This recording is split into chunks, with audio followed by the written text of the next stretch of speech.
Girls of Paper and Fire by Natasha Ngan.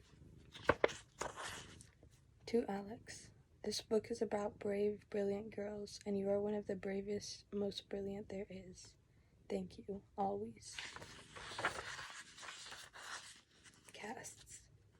At night the heavenly rulers dreamed of colors, and into the day those colors bled onto the earth, raining down onto the paper people and blessing them with the gifts of the gods. But in their fear, some of the paper people hid from the rain, and so were left untouched. And some basked in the storm, and so were blessed above all others with the strength and wisdom of the heavens. The Akaran May Scripts. Papercast. Fully human, unadorned with any animal demon features, and incapable of demon abilities such as flight. Steelcast. Humans endowed with partial animal demon qualities, both in physicality and abilities. Mooncast. Fully demon with whole animal demon features such as horns, wings, or fur on a humanoid form, and complete demon capabilities. The Demon King's post-war treaty on the casts.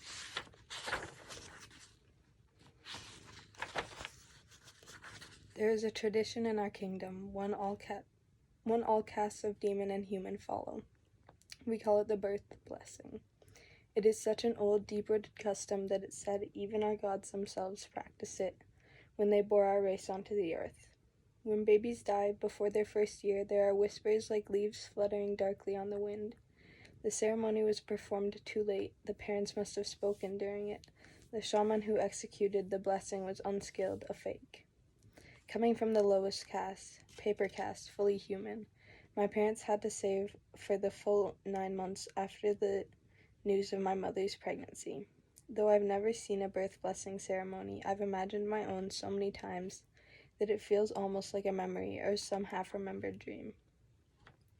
Picture smoke-cut night and darkness like a heavy black hand cupped around the world. Crackling fire, standing before the flames, a shaman, his leathery skin webbed with tattoos, teeth sharpened to wolf-like points. He's bent over the naked form of a newborn just hours old. She's crying. On the other side of the fire, her parents watch in silence, hands clasped so tightly their knuckles are white. The shaman's eyes roll as he chants a deo, painting its characters in the air with his fingers, where they hang above the baby, glowing softly before fading away. As he comes to the crest of the prayer, a wind picks up. The grass stirs in a feathery rustle. Faster and faster the shaman chants, and louder the rustle and the wind, until the fire whips upward, a whirl of orange-red flame dancing high into the sky before flashing suddenly out. Blackness, the starlit night. Then the shaman reaches into the air where the fire had been for the object floating in its wake, a small egg-like golden pendant. But the pendant isn't what's important. What's important is what the pendant hides within. The baby's fate, my fate. Our kingdom believes words have power, that the characters of our language can bless or curse a life. Inside the pendant is a single character, one word that we believe will reveal a person's true destiny. And if my life will be blessed as my parents hoped when they saved her in my ceremony, or whether my fate is something far darker, cursed years to be played out in fire and shadow. In 6 months, when I turn 18, the pendant will open and its answer will finally be revealed. Chapter 1. Our shop is busy this morning. Not even noon yet, and it's already packed with customers, the room bright with chatter, Tien's brusque voice cutting through the thick summer air. Sunlight streams in through the slatted windows, drowsy with cicada song. Sandals slap on the floorboards. Beneath it all, like the shop's familiar heartbeat, comes the bubble of the mixing barrels where we brew our herbal medicines. The 6 tubs are lined along the back of the store, so big they reach my shoulders. 5 are full of pungent mixtures. The 6th is empty, filled instead with me, admittedly also pungent after an hour's hard work scrubbing dried residue from the buckled wood. Almost done, little nuisance? I'm working at a particularly stubborn stain when Tien's face appears over the edge of the barrel. Feline eyes rimmed with black, graying hair flowing softly over pointed cat ears. She regards me with her head cocked. I swipe the back of my hand over my forehead. Little nuisance. She's been calling me that for as long as I can recall. I'm 17, Tien, I point out, not little anymore. Well, she says with a click of her tongue, still a nuisance. I wonder where I get it from. A smirk rises up to challenge my own. I'll pretend you're talking about your father. Where is that lazy man? He was meant to refill our stock of monsoon berries an hour ago. She waves a hand. Go fetch him. Mistress Zumbi is waiting for her consultation. Only if you say please, I retort, and her ears twitch. Demanding for a paper cast, aren't you? You're the steel with a paper boss. She sighs, and I regret it every day. As she bustles off to deal with a customer, I smile despite myself at the proud flick of her neat lynx ears. Tien has worked for us for as long as I can remember, more family now than shop hand despite our caste differences. Because of that, sometimes it's easy to forget that there are differences between us. But while my father and I are paper caste, Tien belongs to the middle caste, steel. Somewhere between my plain human body and the animal-like strength of moon castes, steel castes have elements of both, making them a strange meeting point between human and demon, like a drawing only halfway finished. As with most steels, Tien has just touches of demon, a tapered feline maw, the graying amber cat's fur wrapped around her neck and shoulders like a shawl. As she greets the customer, Tien's hands automatically pat down that messy ruff of fur where it pokes up from the collar of her Samfu shirt, but it just sticks straight back up. My lips quirk. It must have been a prank by the gods to give someone as fussy as her such unruly hair. I climb over the side of the tub and catch a better look at the woman Tien is talking to. Her long black hair is pulled back, twining past a pair of elegant deer antlers as slender as vine. Another steel demon. My eyes travel over her elegant kabaya glittering with silver embroidery. It's clear that she belongs to an affluent family. The jewels dangling from her earlobes alone would keep our shop running for a year. As I'm wondering why someone like her has come to our shop. She must be from out of town. No one here has that kind of money. Her gaze glides past Tien and catches mine. Her eyes grow wide. So it's true. I just make out her murmur over the noise of the shop. My face flushes. Of course, she heard the rumors. I turn away, ducking through the bead-curtained doorway to the back rooms of our old shop building. The dear woman's elegance has made me extra aware of the state I'm in. Clumps of dirt cling to my clothes, a pair of loose, sand-colored trousers, and a wrap shirt knotted at the waist with a frayed sash, and my ankles are soaked with the camphor liquid I was using to clean the mixing barrel. Stray hairs stick to my cheeks with sweat. Sweeping them back, I retie my ponytail, and my mind slips for a moment, remembering. Other fingers looping a red ribbon through my hair, a smile like sunshine, laughter even brighter. Strange how grief works. 7 years on, and some days I still struggle to remember her face, while other times my mother seems so real to me that I almost expect her to amble in through the front door, smelling like peony petals in the rain, a laugh on her lips, and a kiss for Baba and me. She's gone, I tell myself roughly, and she's not coming back. With a shake of my head, I continue down the corridor and out onto the sunlit veranda.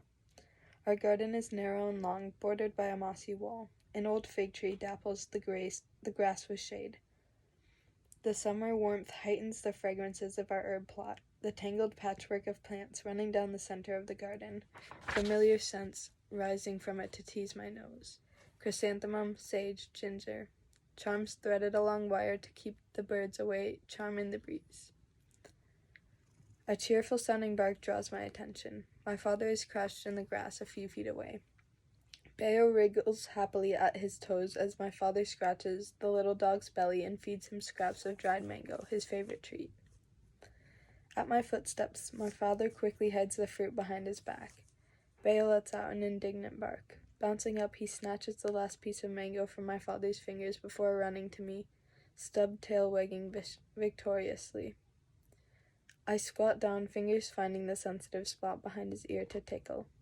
Hello, Greedy, I laugh. About what you just saw, my father starts as he comes over. I shoot him a sideways look. Don't worry, Baba, I won't tell Tien. Good, he says, because then I'd have to tell her how you overslept this morning and forgot to pick up that batch of galangal Master Osa is keeping for us. Gods, I completely forgot. I spring to my feet. I'll go and get it now, I say, but my father shakes his head. It's not urgent, dear. Go tomorrow. Well, I reply with a knowing smile, Mistress Dumby is here for her consultation, and that is urgent. So unless you want Tian to threaten to skin you alive. He shudders. Don't remind me. The things that woman can do with a fish-gutting knife. Laughing, we head back into the house, our steps falling in line. For a moment, it's almost like before, when our family was still whole, and our hearts. When it didn't hurt to think of my mother, to whisper her name in the middle of the night and know she can't answer. But despite his joking, Baba's smile doesn't quite reach his eyes, and it reminds me that I'm not the only one haunted by their memories. I was born on the first day of the new year, under the watchful gaze of the full moon. My parents named me Lei with a soft rising tone. They told me they chose it because the word makes your mouth form a smile, and they wanted to smile every time they thought of me. Even when I'd accidentally knocked over a tray of herbs or let Bayo in to paw muddy footprints across the floor, the corners of their mouths couldn't help but tuck up, no matter how loudly they shouted. But these past 7 years, even my name hasn't been able to make my father smile often enough. I look a lot like her, my mother. I catch Baba startling some mornings when I come down, my raven hair long and loose, my short frame silhouetted in the doorway, though neither of my parents know where I inherited my eyes. How did they react when they first saw them? What did they say when baby me opened her eyes to reveal luminous liquid gold? For most, my eye color is a sign of luck, a gift from the heavenly kingdom. Customers request for me to make their herbal mixtures, hoping my involvement will make them more potent. Even demons visit our shop occasionally, like the dear woman today, lured by the rumor of the human girl with golden eyes. Tian always laughs about that. They don't believe your pure papers, she tells me conspiratorially. They say you must be part demon to have eyes the color of the New Year's moon. What I don't tell her is that sometimes I wish I were part demon. On my rare days off, I head into the valleys surrounding our village to watch the bird-form clan that lives in the mountains to the north. Though they're too far to be anything more than silhouetted shapes, dark cutouts of wings spread in motion, in my mind's eye I make out every detail. I paint their feathers in silvers and pearls, sketch the light of the sun on their wingtips. The demons soar through the sky over the valley, riding the wind in effortless movements, as graceful as dance, and they look so free it aches some deep part in me. Even though it isn't fair, I can't help but wonder whether, if Mama had been born with wings, she'd have escaped from wherever she was taken to and flown back to us by now. Sometimes I just watch the sky, just waiting and hoping. Over the next few hours, the bubble of the mixing pots and Bayo's little barks play a familiar soundtrack while we work. As usual, my father takes consultations with new clients and meets with farmers and rare plant traders from out of town. Tian deals with the general running of the store, and all the odd jobs nobody wants to do are handed to me. Tian frequently bustles over to chide me on the roughness of my chopped herbs, and could I be any slower when picking up a customer's package from the storeroom? Or do I need reminding that she's a distant descendant of the legendary Xia warriors, so if I don't work any harder, she'll be forced to practice her deadly martial arts skills on me? Still sounds a lot more fun than this, I grumble as I swelter in the storeroom sorting out deliveries, though I wait until she's out of earshot before saying it. My last task of the day is refilling the herb boxes lining the walls of the store that contain ingredients for our medicines. Hundreds of them are stacked from floor to ceiling. Behind the countertop that rings the room, a ladder on metal rollers runs along the walls to access the boxes. I slide the ladder to the back wall and climb halfway up, arms aching from the day's work. I'm just reaching for a box marked ginseng roots, my thoughts drifting to what Tian will be cooking for dinner when a noise sounds in the distance. A low, carrying horn blow. At once, everything falls quiet. Conversations, the slap of sandals, even the simmer of the mixing barrels seems to drop. All thoughts of food are whipped away as I freeze where I am, arms still outstretched. Only my mind moves, lurching back, returning to that day. To fire. To claws and screaming and the feel of my mother's fingers being torn from mine. For a few moments, nothing happens. It's just long enough to hesitate, for a flutter of doubt to lift a hopeful wing. Then the horn sounds again, closer this time, and with it comes the pound of hooves. Horses, moving fast. They draw nearer, their heavy hoof-fall growing louder and louder, until the noise of it is almost deafening, and all of a sudden hulking shadows in the street block the windows at the front of the shop, casting the room into darkness. Distorted shadows, like the nightmare version of what a human should be. Stillness and the dark pulse of terror. A baby wails in a house nearby. From further away comes a dog bark. Bayo. A shiver runs down my back. He went off a while ago, probably to the food stalls to beg for treats or play with the children who ruffle his hair and giggle when he licks their faces. Lay. My father has moved to the bottom of the ladder. His voice is low, a rough whisper. He holds out his hand. Despite the hard set of his jaw, his face is drained. I step down from the ladder and weave my fingers through his, the quick trip of his pulse at his wrist a mirror to mine. Because the last time we heard the call of this horn was the night my mother was taken. And if that's what the Demon King's men stole from us then, what might they possibly take from us this time?